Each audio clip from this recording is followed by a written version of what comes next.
Today, in the fifth video of this series, we're talking about privacy and autonomy.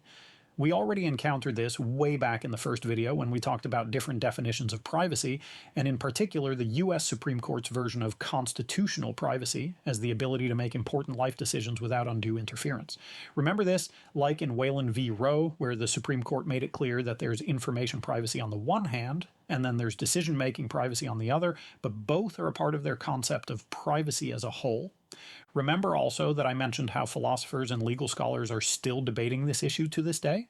So they're still debating whether or not a good, solid, robust definition of privacy should only be about personal information, or if it should be about both personal information and other things, like this sort of decisional non-interference.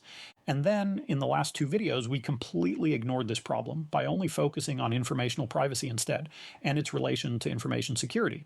However, now it's time to return to those original considerations and flesh them out in more detail. You see, this is really important stuff, this question of how privacy and autonomy, understood as our ability to make independent decisions, how these two phenomena actually relate to each other. So in this video, that's what I'll be talking about. And just to summarize and be as clear as possible, right from the start, here's the view on it that I'll be departing from. First, I believe that privacy and autonomy are probably separate concepts, and so I can completely understand the scholars who criticize the US Supreme Court's idea of constitutional decision-making privacy. But what I think many of these critics get wrong is just how intricately privacy and autonomy interact with each other. So separate concepts, yeah, sure, but ones that still have a huge impact on each other. Why? Well, basically because the more privacy you lose, the more your autonomy is threatened. And this is true not just in the blackmail sense, that if other people know your dirty secrets, then they can force you to do something by threatening to reveal those secrets. No, for most of us, that's not usually a particularly relevant part of our lives. Instead, for most of us, the way that privacy and autonomy relate are all in relation to things like big data information processing and similar. So that is, the more information that's available about us, the more our behavior can be, well, manipulated. And obviously, the more manipulated we are, the less autonomy we have. Now, that's what I'll be talking about in this video, the relation between privacy and autonomy. And in order to start off the argument, we're going to have another quick look at the brain. The human brain. So fascinating and mysterious, although I have to say the fact is that the human brain is, well, pretty easy to fool in all sorts of ways. We kind of talked a bit about this in earlier videos when I mentioned how cognitive bandwidth puts a limit on realistic uses of passwords and data security protocols and so on. So basically that we humans tend to be quite dumb with all sorts of things because of our brain's limited processing power. But sometimes it's not just that we're dumb and that with a little effort we could be better if we'd only try just a little bit harder. No, sometimes it's down to the way our brains are hardwired, and no matter how hard we try, we'll never be able to get around the limitations. Let me give you a few examples. First, here are two lines. Which one's longer? The one on the bottom? Nope, sorry. They're both exactly the same length. But the way our brains process visual inputs and try to force a little 3D perspective onto flat 2D images makes it seem otherwise. Want another one? Okay. How about this picture? Do the red lines seem angled? Well, they're actually all perfectly parallel. But again, because of the way our brain tries to make sense of visual input, the specific form of the green and black background makes it seem otherwise. Alright, now how about this one? Would you believe it if I told you that A and B are the exact same shade of gray? No? Well, they are. The reason our brain doesn't see this is, well, again, because it tends to make certain hardwired assumptions about the nature of 3D objects, in this case involving shading, and it's not just 3D elements either. As fans of the Italian Renaissance painter Arcimboldo have long known, our brains have an uncanny ability to see faces and stuff that isn't necessarily a face, like a few squiggles or bowling balls or graters or rocks on Mars. Is this proof of animism? Of the spirit that resides in inanimate objects, or maybe even of aliens? No, it's more like proof of an overactive fusiform face area, a region of the brain specialized in processing faces. Why are our brains like this? Well, it's pretty simple. Humans are an intensely social species, and our survival in the past would have depended on how others in our tribe related to us. If they liked us or disliked us, if they were happy with us or angry with us, if they were trying to gain our affection or plot our assassination. So being able to recognize and read faces and all the social and emotional information they convey? Yeah, pretty crucial stuff. And no, in case you're wondering, these aren't effects that you can train away, even after you're aware of them. You can't look at an Arcimboldo and not see a guy there. In fact, the only way to train them away would be to destroy part of the fusiform face area, and that's definitely not advisable. And it's not just visual illusions either. For instance, it's quite easy to manipulate emotions. Want to increase the chance that your wallet gets returned if you lose it somewhere in public? Well, just put a cute photo of a baby inside. It doesn't matter who the baby is, even a stock photo off the internet will work just fine. But studies have shown that if whoever finds the wallet and opens it up encounters those big eyes and cute cheeks, well, it disarms them, and they are then much more likely to hand the wallet in to the lost and found or the police or whoever. So the question is, how far can we stretch this? Can we use subliminal messaging to get people to buy whatever products we want them to, or turn a person into some sort of sleeper agent who will do crazy things that they have no control over the moment we utter the keywords? Or perhaps we can hypnotize masses of people to do our bidding, like some form of total mind control? Well, no. I'm happy to say that none of these actually work in real life. So no worries. Nobody else is ever going to take complete control over your mind and behavior. But that doesn't mean we can't be manipulated, because we most certainly can. Sometimes this is probably a good thing, like when a public health organization comes up with some silly song to remind people to wash their hands. It's time for my big song. Rub the palms, 1, 2. Rub the knuckles, 1, 2. Rub the insides of your fingers and the back of them too. Now, this won't brainwash people into washing their hands against their will, but if it's done the right way, it certainly can increase the likelihood that they'll wash their hands, thereby raising the aggregate frequency of hand washing in the population as a whole. Other times things get ethically trickier. And that, my friends, is the concern here. How the incidental discovery of various brain quirks, along with different ways to hack them, significantly increases the risk of manipulation. And as the amount of personal information collected and aggregated in a single place goes up, so too does the risk of ever more effective and efficient manipulation. And it all goes back to a term we used to use much more last decade: big data. What is big data? Well, you've all heard of it, although you might only have a vague idea of what it is.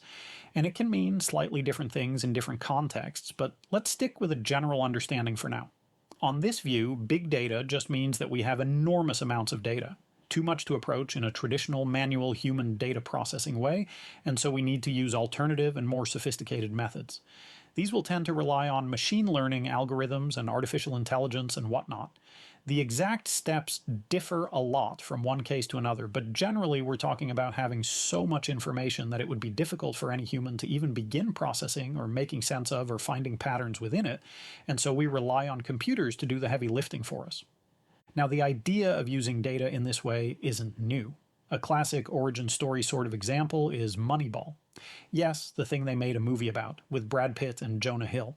For those of you unfamiliar with the concept or who haven't seen the film, the basic idea is just this. American Major League Baseball teams have, like any other elite sport, a high turnover of players. As the players age and their physical potential declines over time, they need to be replaced by new, fresh talent. So therefore, a huge part of building a winning strategy is to find the right sort of talent among younger up-and-coming players who haven't completely proven themselves yet, like from within college or minor league baseball. And this is what baseball scouts are employed to do, to find the most promising talent for their team and recruit them with impressive offers. And, to a certain extent, it worked, right?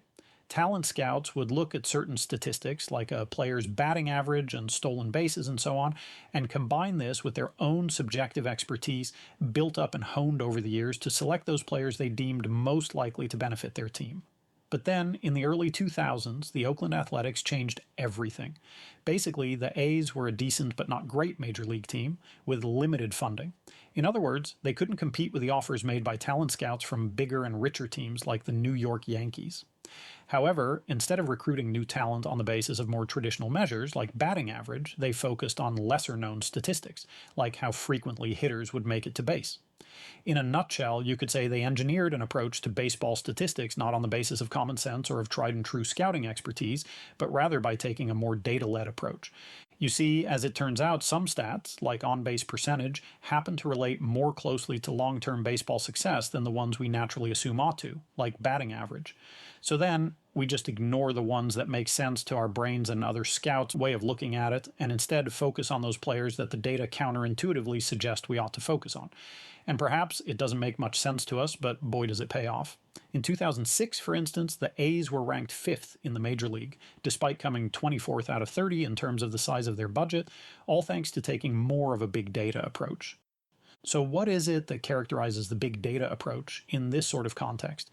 Well, first off, you have loads of data. As I said a few minutes ago, more data than any human is ever going to be likely to figure out completely, or see all the possible patterns within. Then you apply different algorithms to help you sort through the data in order to highlight interesting patterns in relation to certain inputs and outcomes. Basically, by defining the good and the bad outcomes, your algorithm will tell you which input or combination of inputs most clearly correlates with them. And not only that, as you keep feeding more and more data into your system, then there's a good chance that any correlation you find will correct and improve itself over time, and so become increasingly predictive. And the value of this is huge. It's no wonder that most Major League Baseball teams have now, after initial skepticism and ridicule, instead pretty much adopted the Moneyball approach, at least to some extent. And again, it's easy to see how this kind of big data approach could be used for far more important things than baseball, like public health. We've recently had a global pandemic which changed our daily lives and upended things in a way that almost nobody would have predicted just a few years ago. And I hope it's obvious to you how being able to track and correlate certain inputs like vaccination rates or mask wearing or similar with relevant outcomes like infection rates or hospitalizations or workplace sick leave rates or whatever can really inform better and more robust approaches to maximize the outcomes we define as good and try to minimize those we define as bad. Now, right there, however, is a clue to how this all plays out in reality. In most cases, unlike with Moneyball, we might not be so clear on how to separate good and bad outcomes. Like with COVID-19, is it more important to decrease infection rates or hospitalization rates or workplace sick leave rates or negative financial impact or what? Different reasonable people can have different reasonable perspectives on this. And the inability to agree on what actually counts as good or bad outcomes is where the problems really start. You see, in many cases, we have no clear way of defining good or bad. In fact, in many real-world examples of big data, it seems the people in charge simply assume that they know what good is and go with that without ever really questioning it. So, for instance, a well-known example is Amazon's attempt to build an automatic resume sorting algorithm, one that would be able to go through hundreds of job applicant resumes completely automatically and just pick the best ones. Now, how should Amazon define good in this sort of context? Well, what they did was to look at the past 10 years of hiring practices within the company, when it was done the old-fashioned way, painstakingly, over hundreds of hours by humans reading through one resume after another and trying to find the best candidate that way.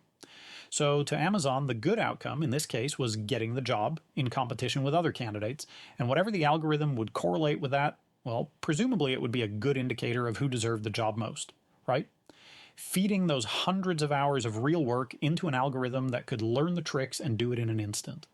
Well, as it turns out, one of the by far most predictable input variables to determine whether or not somebody was qualified for a job was whether they had a typical male or female name. Yep. It seems like the data from all those 10 years of human hiring practices revealed that the humans sorting through the resumes had a bias for male applicants over female applicants, even when they were otherwise equally qualified. And the big data analysis, well, all it did was discover this bias and then reinforce it in code. Because Amazon defined good, in this case, as being the one candidate hired from a pool of competing applications, then the big data approach was basically guaranteed to find whatever flaws and weaknesses and biases existed within that system and just deploy them automatically. So yes, it would save time, but it also exposed some serious ethical issues. Now, to their credit, once they realized this, Amazon dumped the automatic approach, which I suppose means they went back to old-fashioned human recruiter bias, or something. But either way, whatever they ultimately wound up doing, it highlights a very important limitation with big data, that when it's deployed in relation to some poorly defined notion of good and bad outcomes, then it will likely reinforce existing biases and stereotypes, at least insofar as they already figure within the data being fed into the system. And as it turns out, it's not at all easy to get rid of this problem. No matter which good outcomes we're focusing on, there'll always be a risk that they correlate with some previously hidden bias or stereotype, which the algorithm then encodes and thus reinforces, and we don't typically know this until we actually try deploying it, at which point it's often too late, especially since many machine learning, big data-based algorithms like this are only trained once and then sold without any real possibility for improving further. And this is a serious problem with serious real-world consequences. We know, for instance, that you have a greater chance of being mislabeled by an AI face recognition algorithm if you're a woman or if you have darker skin. And on top of that, these effects multiply. So even if the algorithms succeed when you use them on women, and they succeed when you use them on darker skinned people, they might still fail miserably with the combination of those two groups, darker skinned women. And this sort of intersectional harm is also what we see in real life. So for instance, if you're a black woman in a US state where police use face recognition algorithms to help identify and catch criminals, well, then you run a significantly higher risk of being falsely arrested despite being completely innocent, because the algorithms used are more prone to mislabel you as somebody else, a criminal on the run. And the outcomes are sometimes as preposterous as they are frightening, like an innocent pregnant black woman being arrested for a carjacking incident by somebody completely different a few days before, and then being held for hours in a cell without the ability to treat her pregnancy diabetes to the point that she needed an emergency visit to the hospital when she was finally released. So yeah, for a lot of people, this is really serious stuff. And then it gets even worse. You see, there are several examples where companies and organizations use more of the Moneyball approach, so one where they don't just encode biases and stereotypes, but instead try to constantly improve and refine their algorithms over time to really maximize the good outcomes. The hope, of course, is that this way you might eventually be able to train away the bias, reduce the negative effects. The problem? Well, among other things, that sometimes these companies and organizations define good in a way that clearly and selfishly disadvantages the people or customers that they deal with. Good, in these cases, might instead mean something like pure profit, even if this comes at the expense of customers who are misled into buying things that obviously aren't good for them. I think the clearest example of this sort of data-based manipulation of customers is for-profit universities. Oh, and by the way, I'm basing this analysis on the brilliant book Weapons of Math Destruction: How Big Data Increases Inequality and Threatens Democracy by Cathy O'Neil. It's chock full of horrible and shocking examples of big data used in all sorts of nasty ways, and it's written in a very accessible tone, so easy to read for anybody. If you haven't read it already, I highly recommend you take a look.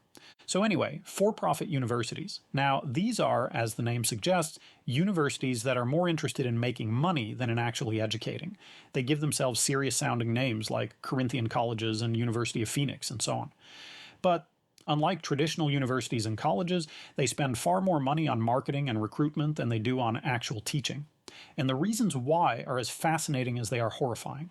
So basically, the US government has a rule that says that prospective students can't borrow more than 90% of their college or university fees. The idea is that by contributing 10% of their own money, the students will be invested in finishing their degrees. But for the for-profit universities, what they see is that they can max out their fees and expect their students to borrow 90% of those fees from the government, which all go straight into their pockets. So what they need is they need to target people who can afford the 10%, who will apply for the remaining 90%, and thus help them max their profits. Pretty straightforward, right? How do they do this?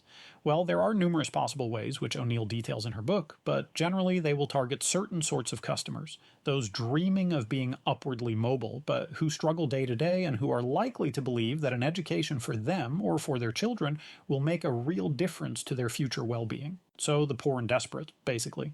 The same sorts of people who are targeted by predatory high-interest payday lenders or similar. So, to do this, the for-profit universities will have entire departments dedicated to finding people in more desperate situations, quickly identify their so-called pain points, so things like low self-esteem or living in a gangland neighborhood or being homeless or whatever, and then vaguely imply to them that a university education at their institution will eliminate their problems.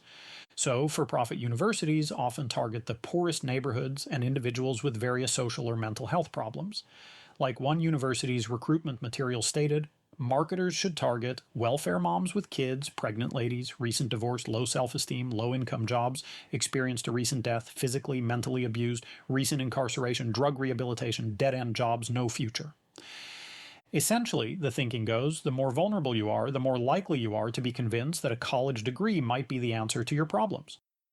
But maybe I'm too harsh here. Maybe we should give the for-profit universities the benefit of the doubt. I mean, higher education does tend to help people, right? So perhaps they simply fill a niche catering to those who aren't socioeconomically lucky enough to know how to successfully apply to Harvard or Stanford or other Ivy League institutions. Perhaps they're actually the good guys in all this? Of course not. Comparisons have clearly shown that a for profit university degree is less likely to land you a job than if you had a public college degree, which you can get at a fraction of the price. In fact, some for profit universities, like Corinthian colleges, go bankrupt specifically because their alumni sue them in enormous class action lawsuits for things like deceptive advertising, for having given the impression that post degree employment rates would be much better than what they actually wind up being in reality. But for Corinthian, by the time of their bankruptcy, students there had an aggregate debt of over 3.5 billion US dollars. Not million, but billion. And remember, this is money that had been paid to 90% by the government, essentially from taxes on everybody else, and which will now basically never be returned. The leaders of Corinthian pocketed millions before the bankruptcy, and the students who are left with the debts, many of whom will likely never be able to repay them, are the same vulnerable people that the institution's marketers had targeted, encouraging them to take out the enormous student loans in the first place. Now, for me, this is really immoral behavior. I mean, vulnerable people have always been victimized by various scams, and this example is no different in that sense, but it's supercharged by the fact that algorithmic analysis of personal information makes it possible to much more efficiently target those precise individuals who are most vulnerable in whatever specific way is most relevant to you. Basically, if the defined good outcome is one of maximizing profits, then trust big data analysis to help you find the people who are most easily suckered into buying whatever you're trying to sell, as well as teaching you how to most effectively sell to them by identifying their pain points or secret dreams and aspirations. But maybe you take a different approach. Maybe you're a person who believes that we're all responsible for all our own individual choices, and so if a poor, vulnerable person decides to enroll at a for-profit university, then that's ultimately just their own fault. Caveat emptor, they should have been more careful, but they can't blame anybody else for their situation. Now, I don't agree with you. In fact, if this is what you believe, then I think you're completely wrong. But for the sake of argument, let's go with that idea and see where it leads. Okay, let's say, hypothetically, that we're all entirely individually responsible for every single one of our choices. And falling prey to snake oil and misleading advertisements and so on is nobody's fault but our own. We have to educate ourselves on the risks. We have to read all the relevant background materials. When we sign the document or click the accept button, we have to make sure that we've actually read and understood all the terms and conditions. What then? Well, if that's your perspective, then I would argue that you live in a fantasy world. No matter what they say, absolutely nobody actually reads and understands and appreciates all the actual implications of all the terms and conditions we come across in our daily lives. And this is a serious issue for numerous reasons. You see, terms and conditions are in many cases legal requirements. So, for instance, the GDPR normally requires that you have to give your informed consent before a company can collect or process your personal information. And in this case, informed consent means that you have to have explicitly agreed to some terms and conditions, the form of which have to follow certain GDPR rules. For most of us, one of the biggest impacts of this is that now every time we visit a new website, we have to agree to the sorts of cookies that the website is allowed to use to track us. In other words, those annoying pop-up windows that cover the site until you've clicked the accept button, or the reject button for that matter, since often that works just as well and won't stop you from being able to use the site. In fact, if anything, as a general rule, I recommend you always click the reject button to proactively minimize at least some of the data that's stored about you. So anyway, we click the accept, or even better, the reject button, and then we can use the website like normal. But how many of you will actually read what you have just accepted? And yes, even if you click reject, you're still accepting some things. So usually it's something like, well, 1 to 2% of the people in any given group. Perhaps it's slightly higher for data security professionals or data privacy lawyers or similar, but even then, it'll still be a vanishingly small minority of the group as a whole who actually read the T&Cs. And out of these conscientious, or perhaps obsessive compulsive, individuals who claim that they read all the T&Cs for every single website and app and interface and operating system and piece of hardware and whatever else they come across in their daily lives, out of those who claim to read all of this, how many really understand what they're actually reading? Because chances are, if you're not a lawyer, then you may have scanned your eyeballs over every single such text, but that doesn't mean that you actually understand it. And as it turns out, that holds even if you're a professional lawyer. In fact, especially then, because Well, then you ought to know better than to think that you'd be able to actually appreciate all the potential short and long term implications of what you're agreeing to, given how quickly and unpredictably the technology changes. So, if you agree, by the T&Cs, that your personal data can be used in the training of some future AI model, there is nobody in the whole world who can accurately predict what sorts of potential risks or benefits might arise out of this agreement. How can I be so sure about all this that people aren't actually giving any meaningfully informed consent? Well, because we have study after study after study which clearly show that if you take an average adult reading capacity and an average adult reading speed and then use these to estimate the amount of time it would take for a person to get through the full amount of T and Cs we encounter in our daily lives, well, then we're talking several weeks or even months of additional full-time work every year. Basically, put another way, it's not humanly possible to get through all the T and Cs in this way if we expect to be able to do anything like study at university or have a normal job or interact with family and friends. The only practically feasible options, instead, would be either that you live some sort of digital hermit life where you obsessively meditate over all the T and Cs for vast amounts of time and, oh, I don't know, live off of your trust fund wealth or something for the rest of it. Or, alternatively, you move to a cabin in the woods and become an actual hermit, forsaking all digital tools and returning to some sort of pre-industrial self-sufficiency. And good luck with that. For the rest of us, we're stuck in an essentially impossible situation. We have a vast amount of legally binding informed consent texts to get through, and not enough time available in order to ever get through them all, at least if we want to lead reasonably normal lives. So instead, we agree to the collection and processing of our personal information without even thinking about it. Or at least, without realizing the actual real-world implications of it, even if we spent a few seconds scanning and reflecting on it. So no, the victims of Corinthian had the whole basic setup of the digital world stacked against them from the very beginning. If you think everybody is fully responsible for all their own choices and decisions, including when they get actively scammed by a for-profit college, then you're actively asking people who are typically already both overworked and undereducated to make an essentially impossibly superhuman effort of due diligence that not even a professional data privacy lawyer with oceans of time would be likely to successfully see all the way through. And that just isn't a view of human psychology that has any sort of grounding in reality. So anyway, here's where we come full circle. We've established that it's easy to trick the brain in various ways, not all out mind control, that's not a real thing. But manipulation of different hardwired reactions? Absolutely. In addition, we've also established that we're all giving our informed consent in ways that turn out not to be the slightest bit informed after all. So really, when we do this, what are we actually agreeing to? Well, let me put it bluntly. We're agreeing to be part of the biggest population psychological experiment in the history of the world. Namely, how much can intimate individual data profiles, built up from vast stores of personal information, how much can they be used to affect people's real-world behavior? To buy things, or to vote, or to not vote, or to feel happy, or sad, or angry, or whatever else any data processing organization decides it would be fun to see if they can affect.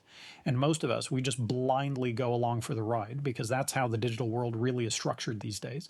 It's not easy anymore to get by without internet and smartphones and social media and health tracking apps and dating apps and all the other things that billions of us use on any given day.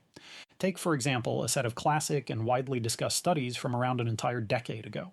In these studies, researchers showed that by analyzing nothing other than Facebook likes, so without looking at people's names or photos or birth dates or anything like that, and instead exclusively looking at if they had liked Family Guy or pizza or Barbie dolls or whatever, the researchers' machine learning algorithm was very quickly and efficiently able to accurately predict the person's age, gender, ethnicity, happiness, personality, intelligence, religious and political views, sexual orientation, if their parents were separated or not, and whether or not they used addictive substances.